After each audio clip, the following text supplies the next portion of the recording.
আজ সরস্বতী পুজো।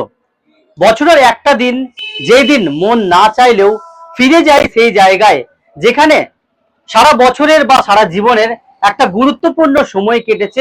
এখানেই কেটেছে আমার জীবন। এই করিডর, এই স্কুল, এই বেঞ্চগুলো ঠিক যেন সবকিছু যেন আগের মতোই আছে। এখান থেকেই স্বপ্ন দেখতে শুরু করেছিলাম, ভুল থেকে শিখেছিলাম ভুল থেকেই উঠে দাঁড়াতে হয়। সরস্বতী পুজো মানেই আমাদের স্কুল জীবনে ছিল একটা আলাদা রকম উত্তেজনা।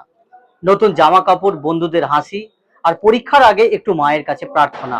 আজ যখন মা সরস্বতীর সামনে দাঁড়ালাম, মনে হলো এই জায়গাটা শুধু শিক্ষা দেয়নি, এই জায়গাটা মানুষ তৈরি করেছে। ক্লাস 5-এর প্রথম দিনটা থেকে শুরু করে দ্বাদশ শ্রেণীর পরীক্ষার আগে টেনশন, সবকিছু যেন চোখের সামনে ভেসে উঠলো। এই স্কুলই শিখিয়েছে কিভাবে মানুষ হতে হয়। আজ অনেকেই হয়তো স্কুল ছেড়ে দূরে চলে গেছে, কিন্তু শিকড়টা আজও এখানে রয়ে গেছে। এই স্কুল থেকেই আমরা শিক্ষা পেয়েছিলাম, জ্ঞান মানে শুধু বই নয়, জ্ঞান মানে শৃঙ্খলা, জ্ঞান মানে দায়িত্ব।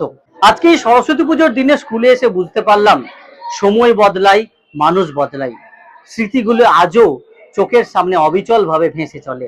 আজ এই সরস্বতী পুজোর দিনে মা সরস্বতীর কাছে একটি প্রার্থনা, এই স্কুলের ছাত্রছাত্রীরা যেন তাদের জ্ঞান, মূল্যবোধ আর স্বপ্ন নিয়ে যেন এগিয়ে যেতে পারে। আজকের দিনটা শুধু পুজো নয়, আজকের দিনটা কৃতজ্ঞতারও বটে।